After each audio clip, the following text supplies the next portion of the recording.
না থাকে, ওই যে সৎ থাকবে তার চিন্তা ভাবনা সৎ হবে, সে চিন্তা করবে আমি এটা চুরি করে করবো না, এটা অবৈধ।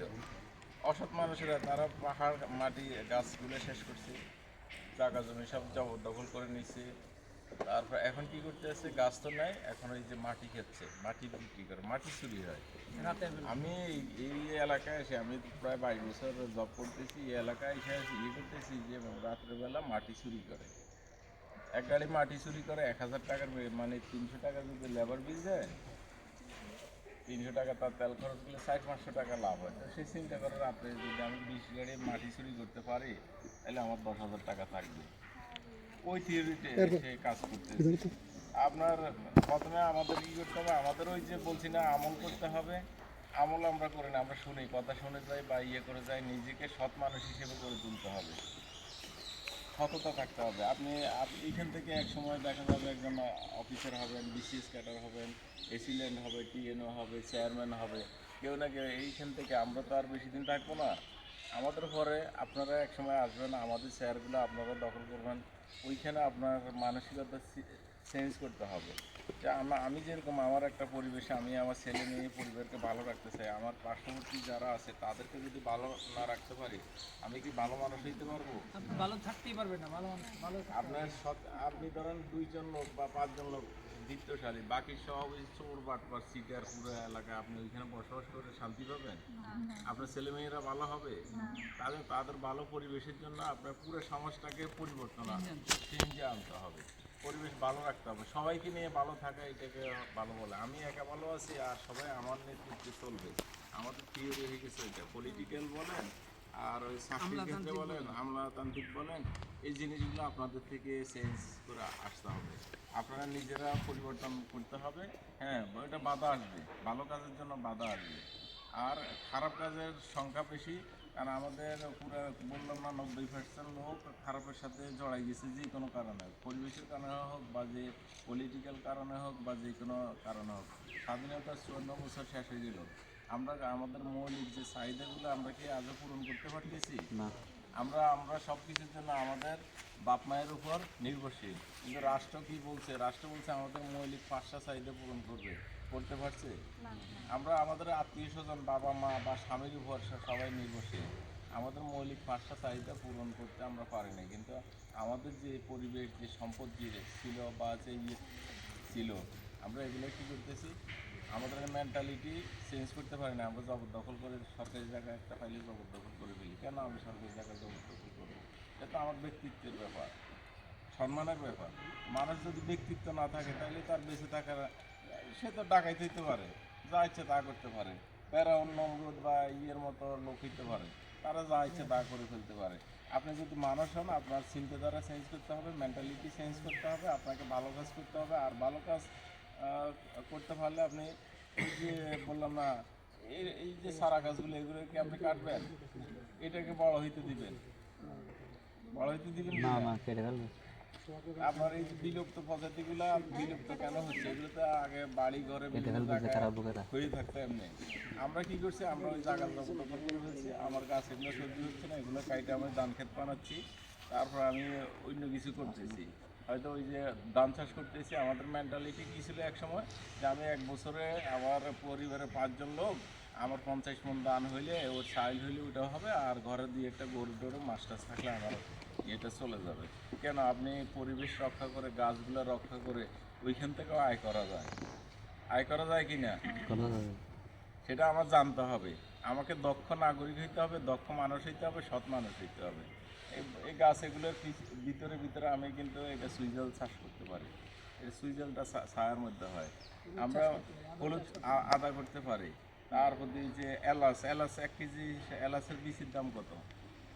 এলাচ বাজারে এখন 5-6 হাজার টাকা হয়ে গেছে, আপনি 20,000 টাকা করে ধরেন, ওটা একটা এলাচ গাছে আপনার কত 20 বছর 30 বছর পর্যন্ত ফল দেবে, একবার যদি আপনি টিকে যায়। উত্তরবঙ্গের দিকে কিছু কিছু শুরু করছে। আপনার এই ছায়ার জায়গাতে আমরা পরিত্যক্ত জায়গাগুলো ব্যবহার করতে পারি। আপনি 1 বিঘে জমিতে কয় মণ ধান পাবেন? 1 বিঘে বলতে 33% বা আপনাদের এদিকে কানি বলে, কানি তো 40%। আমরা গাছ কাইটা পরিবেশ ধ্বংস করে আমরা কি করতেছি, ধান করতেছি, আর মশলাগুলো আমরা বিদেশ থেকে রপ্তানি করে আনতেছি। যেখানে ওই যে এলাচ, তারপর দিয়ে যে গুলমরিচে তো মানে 1500 থেকে 2000 টাকা।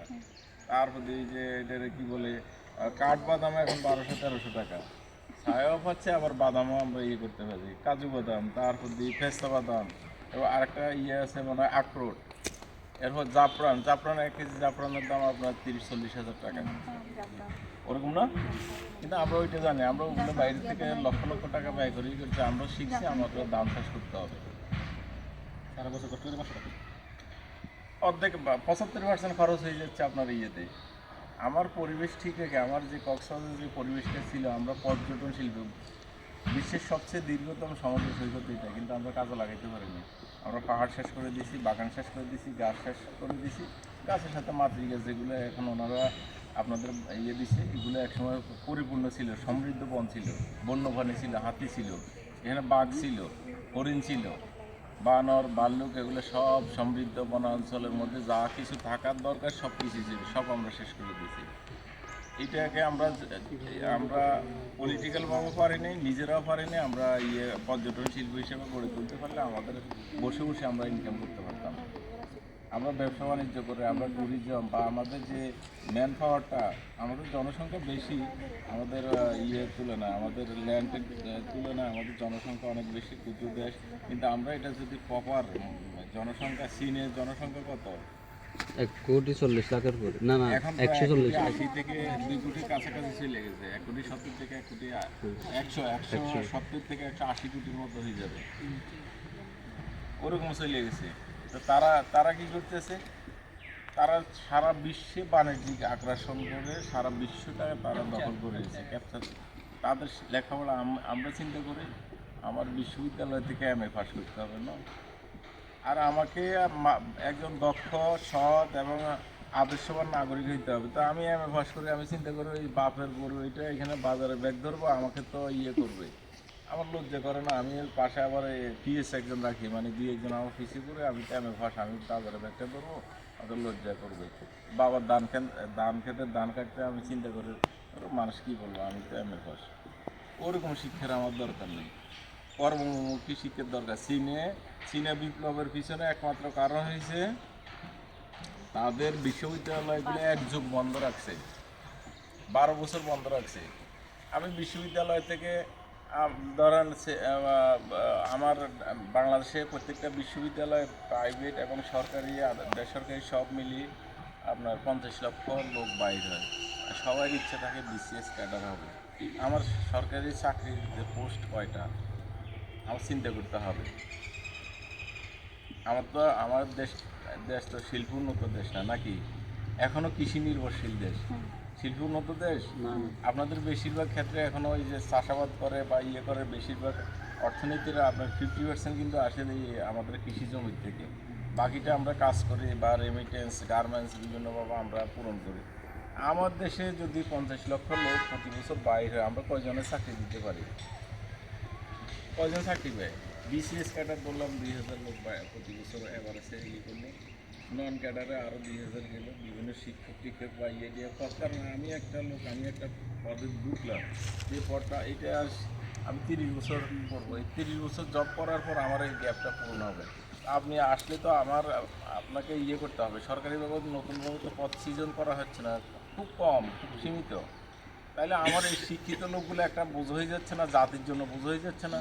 আপনি আপনার বাপ মা আপনাকে লেখাপড়া করায় গ্রাজুয়েট বানাইলেও আপনি কোনো কাজ করতে পারলেন না, তাহলে আপনি কি আপনার বাপ মায়ের জন্য আরও একটা বোঝ হয়ে গেলেন। একদিকে আপনার বাবা মা আপনার জন্য টাকা পয়সা খরচ করে করলো, আরেকদিকে সমাজের মধ্যে আপনি করতেছেন, মানে নিজের ভিতরে হীনমনতা সৃষ্টি হচ্ছে যে আমি কীভাবে করব।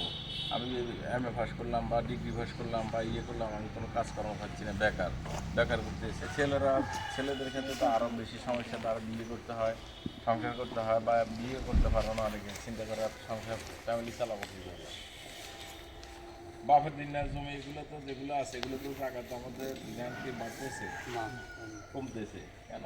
আগে ছিল বাপ চাষারা দাদার করে সাইড বাই, এটা আবার সাইড বাই হয়ে গেছে, আবার ওই সাইড বাইয়ের ঘরে ছেলে মেয়ে হচ্ছে, এটা আবার বাঘ হয়ে যাচ্ছে। কৃষি জমি কি আগে ছিল 10 একর, এখন হয়ে গেছে 1 একর, ওইটা বাঘ হয়ে কমে যাচ্ছে। এভাবে আমরা আমাদের ল্যান্ডগুলো হারিয়ে গেছি। তো চীনা বিপ্লবের পিছনে কারণ হচ্ছে তারা বিশ্ববিদ্যালয়গুলো বন্ধ করে কর্মমুখী শিক্ষার করছে, ব্যবস্থা করছে, যেটাকে আমরা বলি ওই যে জাপান, চীন জাপান ওই পথে আগাচ্ছে। তাদের কিন্তু দেখেন বেশি শিক্ষিত না, বা সিটির লোক বেশি না, তারা কারিগরি শিক্ষা ইঞ্জিনিয়ার বেশি। তো চীনারা করছে কি, তারা একটা জরিপ করে প্রত্যেক এলাকায় প্রত্যেকে কে কোন কোয়ালিটি, কার কোয়ালিটি করবে, কে কোন কাজের উপযুক্ত, তাকে সেই কাজের উপরে করছে। আমরা তো এভারেজে জেনারেল লাইনে পড়ি, 9 পর্যন্ত মনে হয় কোনো ডিবেটেড নেই, 12-13টা বই কাঁধে নিয়ে আমরা ঘুরে চলে যাচ্ছি। ওদের কিন্তু থেকে ছোটোর থেকে যে যেটার উপর ট্যালেন্ট তাকে ওইটার উপর করা হয়। যেমন যে কৃষিকাজে তাকে কৃষিকাজের উপর, যে মুরগি পালন করতে পারে তার মুরগির উপর, যে ওই যে আপনার ওই সিরে বা অন্যান্য কাজ করতে পারে তাদের ছোটো ছোটো 5-এর বাচ্চা 6-এর বাচ্চারা মোবাইল তৈরি করে, ল্যাপটপ তৈরি করে ফেলে ঘরে বসে। তাদের প্রত্যেকটা বাড়ি একটা ইন্ডাস্ট্রি। কেন ইন্ডাস্ট্রি হয়েছে? ওই যে MA পাসের দরকার নেই, আমার টেকনিক্যাল লোক দরকার, যারা কর্মমুখী লোক দরকার, দক্ষ লোক দরকার। তারা কি করছে, প্রত্যেকটা বাড়িতে প্রশিক্ষণ দিয়ে সরকার আবার ওই পণ্যগুলো নিজেরা কিনে নিচ্ছে, তাদেরকে 1% লাভ দিয়ে সরকার প্রশিক্ষণ দিল যে যে কাজের উপর। কেউ গরু পালন করবে, কেউ মুরগি পালন করবে, কেউ ছাগল পালন করবে, কেউ কৃষিকাজ করবে, কেউ শাকসবজি উৎপাদন করবে, কেউ মোবাইল বানাবে, কেউ খেলনা তৈরি করবে, কেউ সুই তৈরি করবে। চীনে কিন্তু সারা বিশ্ব দখল করে নিয়েছে, বাণিজ্যিক আগ্রাসন চালাই নিয়েছে। তাদের ওই যে চিন্তা, আমেরিকা যেমন চিন্তা হয়েছে যুদ্ধ করে অস্ত্র বিক্রি করবে, তাদের চিন্তা হয়েছে সারা বিশ্বে আমরা ব্যবসা করব, আমাদের পণ্য সারা বিশ্বে ঘরে ঘরে চলে যাবে। আমরা এখন ভালো একটা মোবাইল বা একটা ক্যামেরার জিনিসও তো এর করতে পারি না, আমাদের দেশটা এমন অবস্থা। তাদের ছোট বাচ্চারা এরকম মোবাইল তৈরি করে ফেলে, ল্যাপটপ তৈরি করে ফেলে, খেলনা তৈরি করে ফেলে, ব্যাগ সারা বিশ্বে তারা রপ্তানি করে। তো তাদের এই ইয়েগুলো কী করতেছে, প্রত্যেকটা প্রশিক্ষণ দিয়ে তাদেরকে লোন দেওয়া হয়েছে। লোন দিয়ে সরকার ওই টাকাগুলো কি করছে, তাদের পণ্যগুলো কিনে নিচ্ছে, নিয়ে এটা আবার মার্কেটিং করতেছে সরকারিভাবে। আপনি ধরেন ব্রয়লার মুরগি, একজন মুরগি পালন করতে সক্ষম, তাকে 1 লক্ষ টাকা দিলে একটা খামার তৈরি করে দিল, ওইখানে সে মুরগি পালন করলো। মুরগিগুলো বাজারে আছে 100 টাকা কেজি, সরকার তাকে 110 টাকা করে দিল, দিয়ে সে সংস্থানের সৃষ্টি হবে, রাষ্ট্র আমার চাহিদা পূরণ করতে হবে। আর আমি যে দায়িত্ব পালন করি, আমি আমার দায়িত্বটা যাতে সঠিকভাবে পালন করি। আর বিনা প্রয়োজনে আপনার বাড়ির আশেপাশে একটা লতাও কাটার প্রয়োজন নেই, যদি আপনার প্রয়োজন না হয়। আমরা কী করি, আমরা এই যে কিছু কিছু গাছ আছে, এই ফলগুলো আমরা খাই না, পশু পাখি খাই। পশু পাখির প্রয়োজন আছে কি না? আচ্ছা, তারা কিন্তু বংশ বিস্তার ঘটায়, উদ্ভিদের বংশ বিস্তার ঘটায়, তারা ফলগুলো খায়, এই বীজগুলো তারা গ্রহণ করে তাদের মলের মাধ্যমে পায়খানার সাথে এটা কী করে অন্য জায়গায় পড়লে ওইখান থেকে আবার বীজ হয়, তারা বংশ বিস্তারে সহযোগিতা করে। যদি পরাগায়ন না ঘটে তাহলে কি আপনার কোনো কিছু হবে? তাহলে একটা ছাড়া কোনো কিছু ছাড়া, সূর্যের আলো ছাড়া যদি আপনার 1 মাস সূর্য না ওঠে, আমরা পৃথিবীতে চলতে পারবো? সব ধ্বংস হয়ে চলে যাবে। সূর্যের আলোর মাধ্যমে এটা একটা শক্তি, কিন্তু তাহলে শক্তির ভারসাম্য আমরা নিজেরা মানুষেরা কিন্তু নষ্ট করে ফেলতেছি। সৃষ্টিকর্তা পরিকল্পনা মাফিক পৃথিবী সৃষ্টি করছে, আমরা নিজেরা ধ্বংস করে ফেলতেছি। আমাদের উচিত যে আমাদের প্রয়োজন ব্যতীত আমরা যাতে কোনো কিছু না করি। আর যে মাতৃ গাছগুলো আমাদের বিলুপ্ত হয়ে যাচ্ছে, এই গাছটা চিনেন কেউ? ওইটা কি গাছ? এই যে লম্বা এটা, হ্যাঁ, এটা গর্জন গাছ। গর্জনের মধ্যে আবার কয়েক প্রজাতি আছে, তেলি গর্জন, দলি গর্জন, অনেক প্রজাতির গর্জন আছে। যারা আপনারা বিজ্ঞান পড়েন তারা ভালো করে জানেন। বৈলাম গাছ চিনেন? বৈলাম সাদা, বৈলামের মধ্যে এইগুলো আস্তে আস্তে, এইগুলোও এখন আস্তে আস্তে কমে যাচ্ছে। মানে কিছু কিছু মাতৃ গাছ আছে, ওই রোহিঙ্গা আসার পর ওইগুলো আস্তে আস্তে কাটিয়ে ফেলতেছে। গত 2-3 দিন আগে আমি একটা ওইদিকে আপনার বড় পুকুরিয়া 2টা গর্জন গাছ রাত্রে অন্ধকারে, রাত্রে 2টা-2:30টার দিকে কেটে ফেলছে। একটা কেটে ফেলছে, আরেকটার মনে হয় 12 আনি অংশ 75% কেটে ফেলছে। এরকম অবস্থা রাত্রে যে এটা আমরা উদ্ধার করছি। তো তার জায়গাটা সরকারি, সে কাইটা চুরি করে ওইটা বিক্রি করে কিছু পয়সা পাবে। কিন্তু ওইটা যে ওই গাছগুলো যে চলে যাচ্ছে আস্তে আস্তে, এরকম একটা গর্জন গাছের ধরুন এটা হইতে অন্তত 30 বছর সময় লাগছে। 30 বছর, এটা খুব স্লোভাবে এটা বড় হয়। আমরা যে আমাদের পরিবেশের জন্য আমাদের ভবিষ্যৎ প্রজন্মের জন্য আমরা এখন যদি সচেতন না হই তাহলে প্রাকৃতিক বিপর্যয়, প্রকৃতি কিন্তু এটা প্রতিশোধ নিয়ে নেয়। আপনার মনে হয় কয়েক গুণে এমনভাবে ভূমিকম্প হবে যে পাহাড় কাটার ফলে পাহাড়গুলো কিন্তু পৃথিবীর একটা খুঁটি আর প্লেট, আমরা বুঝতেছি না আমরা কি করতেছি। পৃথিবীর অন্যান্য রাষ্ট্র করে কি এখানে যদি একটা রাস্তা এই পরিবেশ ধ্বংস না করে পাহাড় না কাইটে, আমরা তো পাহাড় কাইটে দিই, সেনাবাহিনী কাইটে ফেলায় যে পার্বত্য অঞ্চলে বান্দরবন রাঙামাটি ওইসব এলাকায় পাহাড় কাইটে রাস্তা করে। ওদের এইসব পাহাড় কাটবে না, ওইটাকে প্রয়োজনে অবকাঠামো চেঞ্জ করে হইলেও ওইটা ঠিক রেখে তার হচ্ছে তারা রাস্তা কাটে ইয়ে করবে, প্রয়োজনে ওইখানে ইয়ে করবে কি জানি ফ্লাইওভার টানেল করবে ইয়ে করবে, তারপরে ইয়েটা রাখবে না, পুরো পাহাড় ধ্বংস করে ফেলবে না, আমরা ধ্বংস করে ফেলি। আমরা একটা গর্ত ইয়ের করার জন্য চিন্তা করে পাহাড় এটা সমান করতে পারলে এনে আমি বিল্ডিং করতে পারবো। এমন প্রতিশোধ নিবে তা কয়েক গুণে। আপনার দেখা যাবে যে কক্সবাজার এরকম ধ্বংস হয়ে চলে গেছে। আমাদের এই যমুনা নদী ব্রহ্মপুত্র নদীটা কিন্তু এখন যেখানে আছে সেখানে নাই, বগুড়া পর্যন্ত কিন্তু সাগর ইয়ে ছিল, কিন্তু ওই ব্রহ্মপুত্র নদী একদিনে একটা ভূমিকম্পে 100 কত বছর আগে হয়েছে যেন, ওইটা সালটা মনে নাই, একটা নদী শেষ, এখানে পাহাড় হয়ে গেছে, নদীটা অন্য জায়গায় হয়ে গেছে, বর্তমানে যেখানে সেইখানে চলে আসছে এক রাত্রের একটা ভূমিকম্পে, কয়েক সেকেন্ডের ভূমিকম্পে। এরকম আমাদের এই কক্সবাজার আমরা যেভাবে ধ্বংস, আমরা এইটা কিন্তু প্লেট, এই প্লেটটা কিন্তু যে কোনো সময় ধ্বংস হয়ে চলে যাওয়া, আমরা সব তলায় চলে যাবে, এবং পৃথিবীতে বহুত ঘটছে। এই জিনিসগুলো আপনারা সতর্ক থাকবেন, আপনারা যারা আছেন আপনাদের আশেপাশে যারা আছে তাদেরকে সতর্ক করবেন, পরিবেশ রক্ষা করার জন্য চেষ্টা করবেন, বন্যপ্রাণী রক্ষা করার জন্য চেষ্টা করবেন। কালকে আমি খুব ভোরে ইয়েতে গেলাম, আগে তো ধান খেতে প্রচুর বক বিদেশি পাখিগুলো আসতো, আপনারা আপনার বাধ্যতা যারা তারা দেখতেন, এখনও কিছু কিছু অতিথি পাখি আসে। মাসকারার বিলে আমরা কালকে 30 জনের মতো লোক নিয়ে গেলাম যে ইয়ে করবো, তারা বক শিকার করে 500 লোকের মতো, বক ধরে একটা বক বিক্রি করে কত 200-250 টাকা, দেখি তার সংসার চলে। মানুষ যদি নিজের থেকে ভালো না হয় তাকে আপনি কি ফ্রিতে ভালো করতে পারবেন? আপনি নিজের থেকে যদি সৎ না হন আপনাকে কেউ সৎ বানাতে পারবে না। কারণ আপনার কাজগুলো, আমার কাজগুলো একমাত্র আমার সৃষ্টিকর্তা দেখে, আর আপনি দেখেন, আপনি যারা করে তারা রাত্রে চিন্তা করে, কিন্তু রাত্রে কিন্তু একটু হইলে সবার সময় চিন্তা আসে আমি এই কাজগুলো খারাপ করছি, এই কাজগুলো ভালো করছি। যারা বিবেকবান তাদের কিন্তু মেমোরিতে ওই কাজগুলো করে, আর যারা ইয়ে হয়ে গেছে তাদের ভিতরে আল্লাহর ভয় নেই, তারা সব কিছু করতে পারে। এখন দেখেন এমন অবস্থা, বক শিকারের জন্য 500 লোক নয়। এখন আমি চিন্তা করি আমরা যদি এখানে ফিল্ডে নামি তারা মনে হয় আমাদের অ্যাটাক করবে, এরকম ভাবনা, আমরা অস্ত্র ছিল বা ইয়ে ছিল, ওইখানে একটা হতে ইয়ে হবে, কারণ আমি আমার বাঁচার জন্য আমি ফায়ার করবো, তাইলে একটা ঘটনা ঘটে যাবে। 500-600 লোকের মধ্যে লড়তে হচ্ছে না, যাচ্ছেও না। এক সময় করতেছি কি লোক দেখতো আমাদের দেখে সরে যেত, কালকে দেখি যে তারা এমনভাবে ইয়ে করছে, তা মনে হয় আমরা ইয়ে করলে আমাদের আক্রমণ করবে। এর আগে আমি 2-3 বার বক নিয়ে চলে আসছি এখানে, তাদের জাল বক এগুলো নিয়ে। বক আপনি অন্য পেশা সিএনজি চালাইলে মাসে দৈনিক 1000 টাকা পাওয়া যায়, আপনাকে কেন বক ধরতে হবে? দেখেন তার মেন্টালিটি যে সে বক ধরলে 10টা বক ধরবে 3000 টাকা ইনকাম করবে, কোনোভাবে যদি তার জালে 100টা বাইজে যায় সে বড় একটা ইয়ে হবে, ইলিশ মাছের মতো।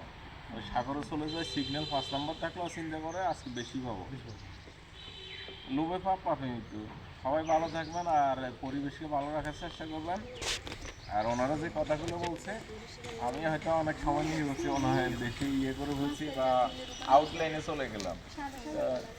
আউটলাইনে বলতে আমাদের কথা ছিল আর কি মাতৃগাছের উপর, তো মাতৃগাছ আপনারা যেগুলো বলছে সেগুলো আপনারা একটু ইয়ে করবেন, নিজেরা সচেতন হবেন, আপনাদের আশেপাশে আপনাদের এখানে আছেন, আর অন্তত যদি একজনের 60 জন লোককে যদি একটু সচেতন করান, এবং আপনার পরিবারের লোকগুলোরা যদি আপনারা যদি ইয়ে করতে পারেন, 100টা লোক সচেতন হবে, এবং তাদের থেকে পরবর্তী প্রজন্ম আরও সচেতন হবে। সবাই ভালো থাকেন, সবাই আমাদের জন্য দোয়া করুন, আর এই অনুষ্ঠান আয়োজন করার জন্য ওনাদেরকে আন্তরিক ধন্যবাদ জানাচ্ছি। ভবিষ্যতে আরও এবার আমি মনে করি এলাকা ভিত্তিক একটা ভলেন্টিয়ার তৈরি করার জন্য চেষ্টা করেন, যে তারা পরিবেশ নিয়ে কাজ করবে।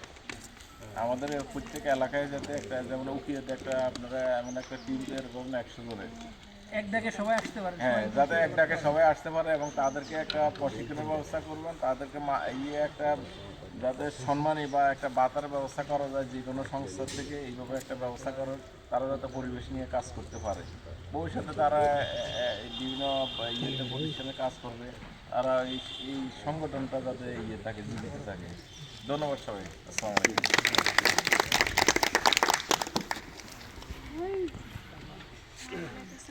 আমাদের কাজ হচ্ছে এই কাজ, যে আপনাদের এখানে যে আঠা আছে, পোস্টার আছে, পাম্পলেট আছে, পোস্টার সবগুলো লাগাইতে হবে এমন না, তবে আমরা এক দুটো লাগাবো, আর বাদ বাকি হচ্ছে যে আপনাদের সবাই নিজ এলাকায় লাগাবেন। কারণ তাহলে তো কী হবে, পোস্টার সব এখানে লাগানো হয়ে যাবে, কিন্তু আপনারা যখন আপনাদের বাড়ির আশেপাশে লাগাবেন তখন হচ্ছে কি মেসেজটা সব জায়গায় ছড়াই যাবে। যেহেতু আমরা পোস্টার এখানে অল্প কিছু লাগাবো, আর হচ্ছে আমাদের বাড়ির আশপাশে কিছু লাগাবো, আর পাম্পলেটটা একটা নিজেদের কাছে রেখে বাদ বাকিগুলো বিলি করে দিই। কারণ আমাদের নিজেদের দরজা আছে, পাম্পলেট একটা আপনারা রেখে দিয়ে বাকিগুলো আমরা বিলি করে দেবো। এই হচ্ছে আমাদের এখন এর পরবর্তী অ্যাক্টিভিটি। আমরা যতটা সম্ভব দ্রুত করে একটার মধ্যে আমরা চলে আসবো হচ্ছে আমাদের শহীদ মিনারের দিকে। হ্যাঁ, আর আমরা যখন দেখা যাচ্ছে যে এইগুলো লাগাবো, হ্যাঁ আমাদের কিন্তু সব ডকুমেন্টের দরকার আছে, আমরা লাগালাম কিনা। তাই আমরা হয়তো দেখা দুটাকে কিন্তু করবো, তাই আমরা কিন্তু যখন লাগাবো আমরা ছবি নিয়ে আসতে ট্রাই করবো, মানে এগুলো তোমার ডকুমেন্টের দরকার আছে যে আমরা এগুলো সঠিকভাবে বাস্তবায়ন করছি। পার গ্রুপে কত সিলেকশন দিয়ে দেন তাহলে হ্যাঁ, আমরা এখন বাজারে এটা হচ্ছে যে এখানে কিছু করলো আমার সামান্য যাওয়ার পরে যে এটা দায়িত্ব দিয়ে দেওয়া হচ্ছে সাইফুল ভাই, তাহলে আমি গাড়ি, আমরা যদি গাড়ি দেওয়া হয়, আমরা এখানে 6 জন উঠতে পারবো গাড়িতে, 6 জন। আপনার নামটা